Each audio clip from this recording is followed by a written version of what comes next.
Hi friends, welcome back. This is lesson 2 of our pastel sunflower project in the style of the Dutch artist Vincent van Gogh. Now the last time we were together, we started off with our base layer of pastel. So you should have your drawing ready, your set of 24 pastels, some baby wipes to keep your hands clean, and some pieces of paper towel.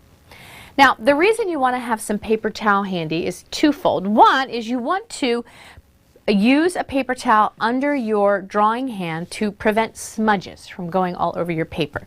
And so you're going to use that to protect what you've already done so far, especially since we are going to be moving back and forth between the bottom urn and the top flowers. And so you don't want to pull the smudges. But the other reason is you're going to want to clean your oil pastels between use now that we're going to start our color blending, so that they're always good to go for the next person who's going to use them, even if that next person is you. So we have our base color, and we did a very light drawing underneath just to get our composition.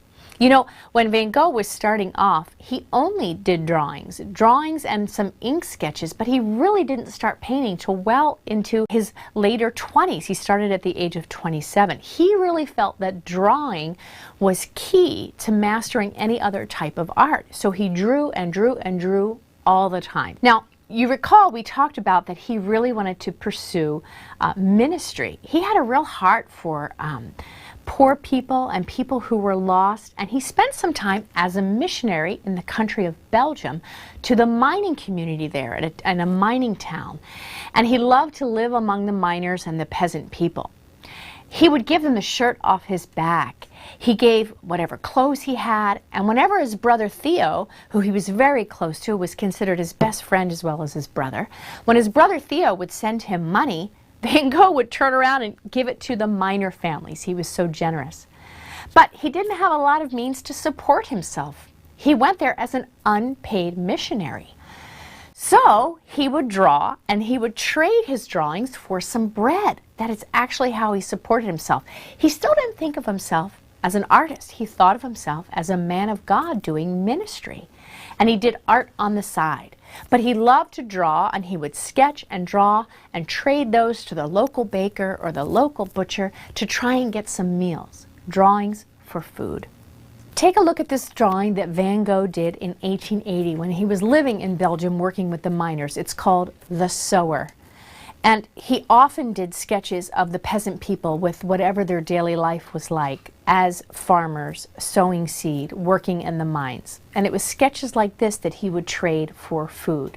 And you can see how he spent some time trying to get the feeling that this was a man who was burdened down with his labors. Well, he wanted to master drawing, and he did eventually enroll in an art school when he finally made the decision that he was going to be an artist. He had tried his hand at being a social worker and a missionary and a preacher's assistant until he finally decided, and it's clear from a letter he wrote his brother, that he decided that maybe God wanted him to be an artist. And so he decided to take his studies very seriously. And he did go back to the Netherlands, and he enrolled in an art school to learn from a master who reinforced his opinion that drawing was an essential skill that he needed to have if he wanted to be an artist of note.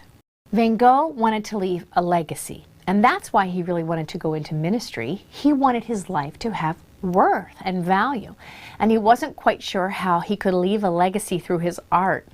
Now, of course, we know that he left an amazing legacy through his paintings. And as we talked about, he was quite the painter once he decided to paint. 900 paintings that we have from Van Gogh. Amazing. So as we go back to our sunflower project, we learned that oil pastels have to be built up in layers in order to get the color. But we can still work in the technique of Van Gogh with our short, small strokes. Unblended color, and your eye does the mixing rather than you trying to mix the colors. And that's how we're going to approach this project. So put a paper towel under your hand so that as we go to work on this next layer here, you're not smudging, especially this red, which will smudge all over. So we're going to start back up at our sunflowers. We already have a base medium yellow. Now we're going to take an orange color. Okay. And we're going to try and delineate some more these petals on the sunflower. If you look at your sunflower, you'll see that there's orange closest to the base by the button, and it's a little more yellow towards the edges. So orange towards the center by the button and a little more yellow. So what you're going to do is start at the button.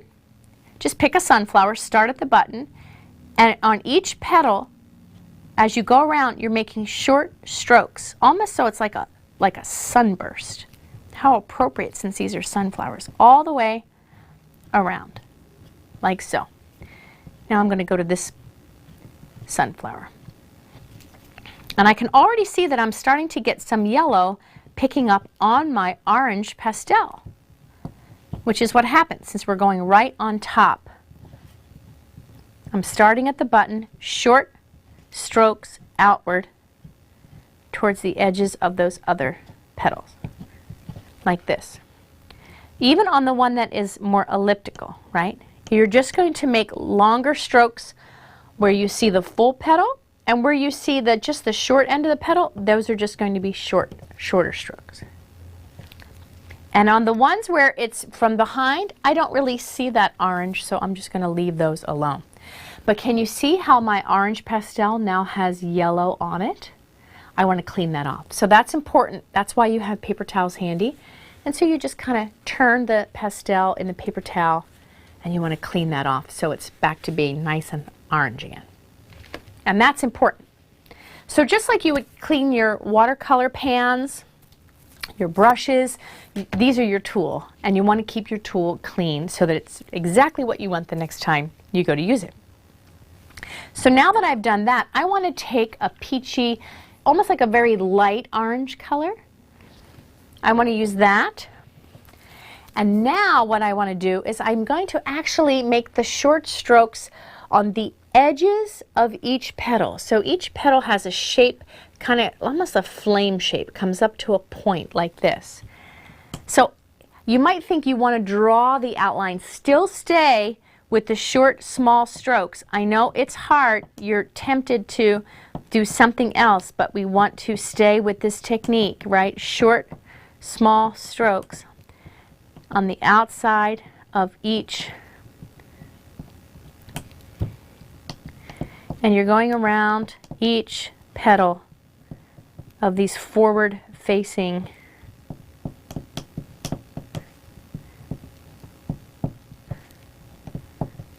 I'm going to clean off my pastel before I move on to the next one. And you can hear me making these short, small strokes.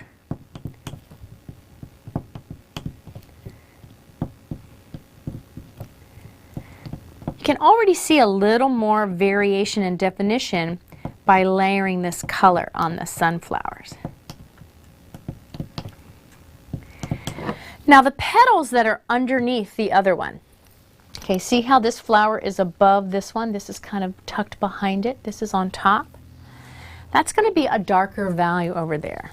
So let me clean this pastel first, put it back in my box. But I'm going to take the darker orange. You see how this is darker? The darkest orange in my set. And because these petals are underneath this, I'm going to be very careful. I'm going to make short strokes. And I'm actually going to go around what is the petal of the upper flower. So I'm going on the outside of the upper petal.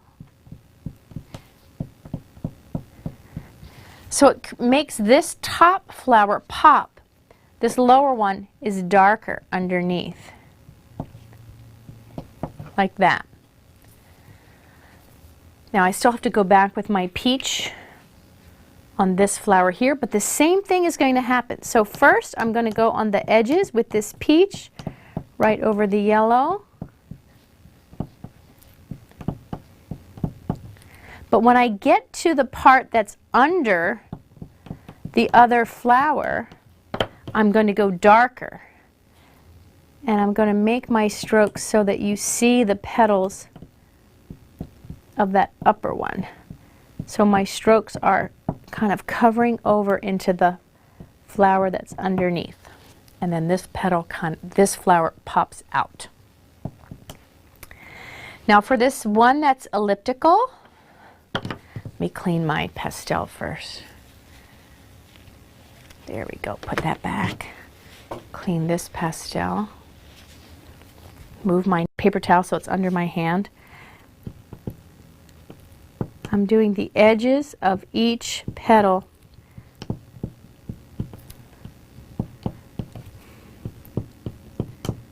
Small strokes. Now these petals that are to the side, I'm just going to do a stroke in between what would be each petal. Just little strokes in between like that.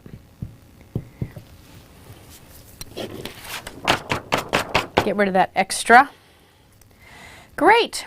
For these flowers where you only see the back of their petals, I'm going to take this lighter yellow, make sure it's clean, and I'm going to make small strokes almost filling in between this with this lighter yellow. See that there behind, and the way the light's coming from this side, the light's coming from this direction, it's causing the back of those petals to be lighter.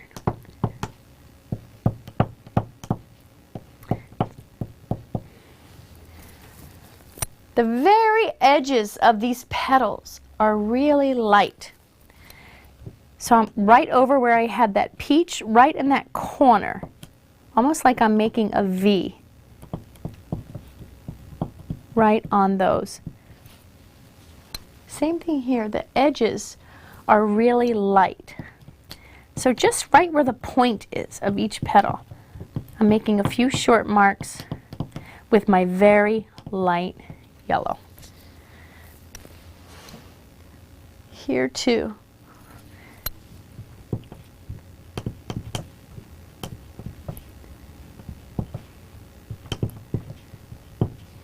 Then I'm going to clean my pastel before I put it back.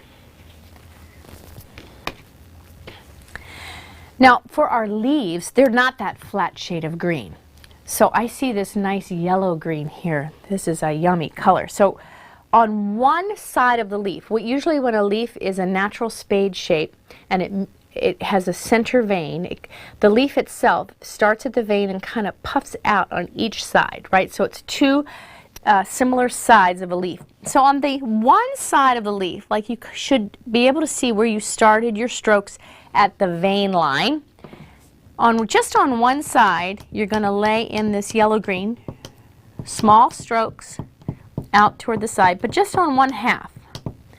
Same thing here, just on one half. Oops, that's okay if a pastel breaks, it just means I'm pressing hard. Short strokes. Same thing here,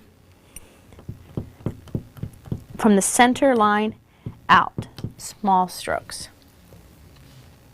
Clean my pastel, and then I can put that back in my set. Now some people like to have all their pastels handy rather than put them back and forth in the set. It's totally up to you in the way that you like to work. If you like to keep your colors neat and in an order that makes sense, keep them in the tray. If you like to have them handy right next to you, that's fine, as long as you put everything back nice and neat when you're finished working.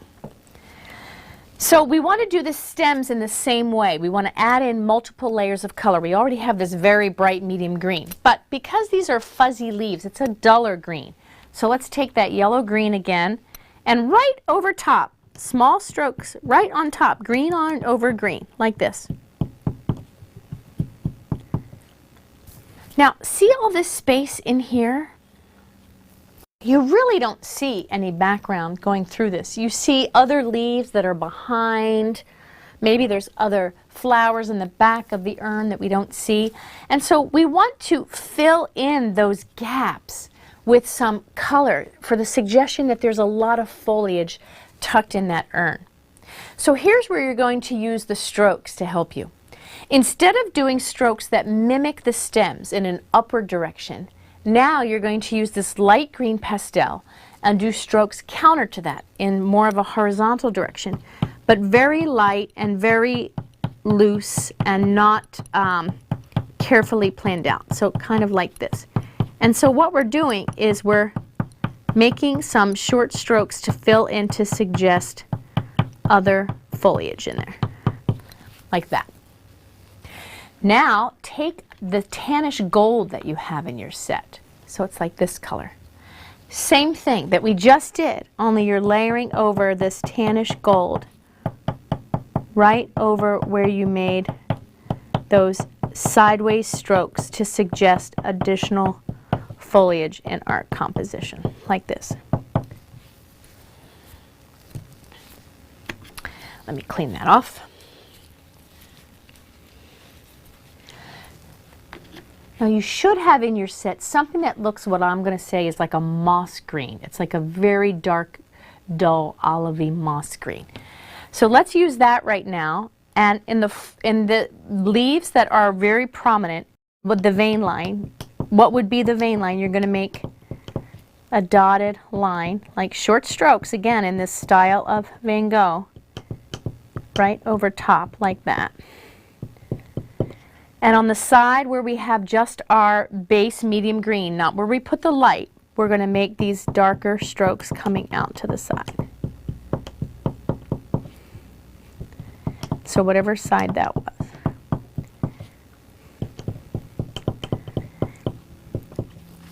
See the short strokes that you don't blend with any other color? That's what gives it the style of Van Gogh. So now that my pastel is clean, I'm going to put that back. So now I want you to find the darkest orange in your set. And I want you to take a look at the detail from this particular sunflower painting by Van Gogh.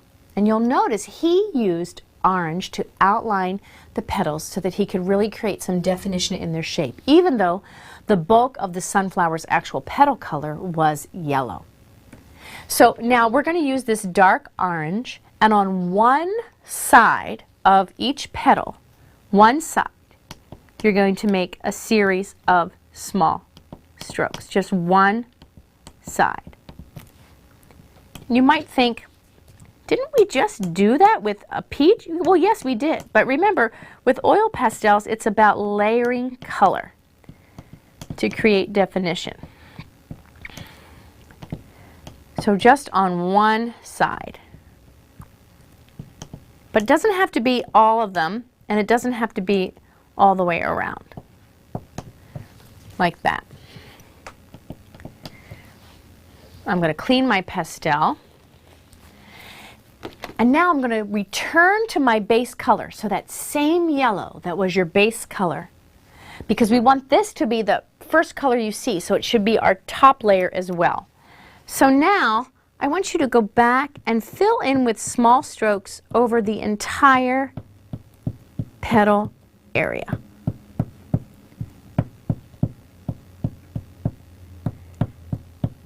So that you really don't see any of your paper showing through, like this. I can still see some paper, that light blue of my paper showing through. So that's why I'm applying all of these short strokes so that I don't. Now don't worry about your button center. We're going to get to that in a minute. Right now I just want you to work on your petals. And I see peach coming through. I see light orange coming through. I see light yellow coming through. But yellow is the predominant color, so that's why we want to finish up with this yellow over top, everything. Short strokes out to the tip, like that. Even my one that I only see from the side.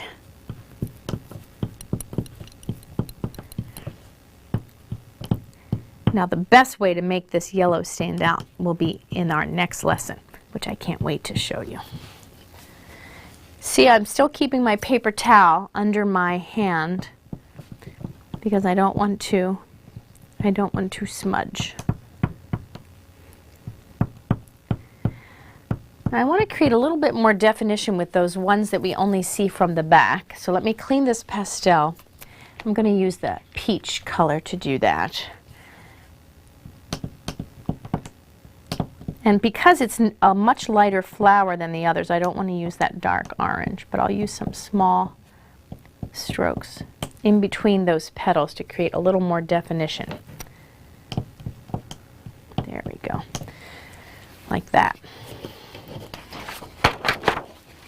We want to do our second layer on our urn, and then we're going to stop for today. Now, of course, we just have this basic red, but you can see that this has that deeper, rustier barn red in it. We want to try and show that this is a cylindrical object, right? So it has some value changes as it goes around. So what you're going to do is you're going to find this kind of this maroonish color from your set. And we're going to work on the left and on the right, but let's start on the left. Put your paper towel under your hand, but we're going to do the same horizontal strokes. We want to keep that going. It creates that nice form for us. And just on this left side, I'm adding in with this maroon color small strokes. Now, you're creating an edge by where you start your stroke. That's what creates that straight up and down edge of your urn. And you're going to go out maybe a couple strokes in from the edge to the center, but stop where it then becomes the sloped neck. It's about right there. Now I'm going to go to the right side. I'm going to do the same thing on the right hand side with this maroonish color right over top of the red. Some horizontal strokes on the right, just up to before it slopes.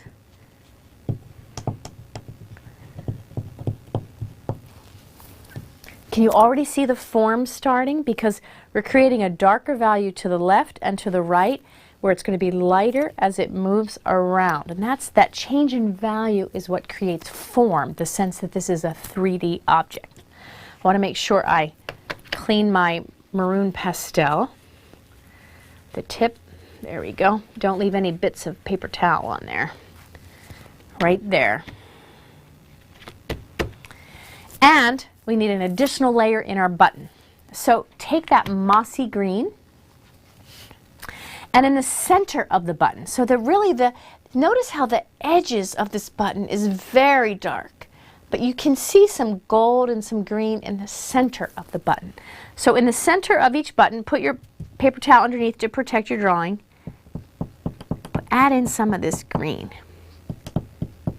Just a few small strokes, all heading towards the center. And I'm going to switch out to that very light green, this very yellowy green. Same thing, a few strokes, just right in the center. Can you see it coming together? Every time we add another layer of color, it looks a little closer to what the real final composition will be like, which is very exciting. So that's it for our second layer of our oil pastels in the style of Vincent van Gogh, that amazing Dutch artist who painted sunflowers again and again. You know, I wonder why Van Gogh was so drawn to sunflowers. Did he see them out his window? Were they in the countryside where he lived in the south of France after he left Paris? I'm not sure. He doesn't really say, except he does say in one of his letters to his brother that he loves the color yellow. In fact, the studio where he lived was called the Yellow House. It's really interesting, you know, sunflowers are named after the sun. They look like the sun, that rounded shape with rays of yellow coming out. And the Latin name for sunflower, helianthus, comes from the Latin root of sun. And you know, the sun is the thing that shines the brightest. In fact, we can't even look at the sun, right? It shines so brightly. You know, there's a great verse in the New Testament about shining as bright as the sun, that we can be like that. It's in Matthew. Matthew 13, verse 43 says, "And then the righteous will shine like the sun in the kingdom of their Father. Whoever has ears, let them hear." See, when we're in the presence of God, we reflect His glory. He made us. And of course, the righteous are those that follow after God with a real commitment to always do the right thing according to God. But of course, we're clothed in God's righteousness by what happened when Jesus died on the cross and then rose again for us. So we are always righteous in God's eyes, which is an amazing promise. And so when we're all together in heaven in God's kingdom, we shine like the sun because we reflect God's righteousness and glory. Isn't that a great promise? Anyway, I think sunflowers are a cool subject matter. Obviously, Van Gogh did too. And so I'm excited to see you the next time when we move on to lesson 3 of our pastel sunflowers.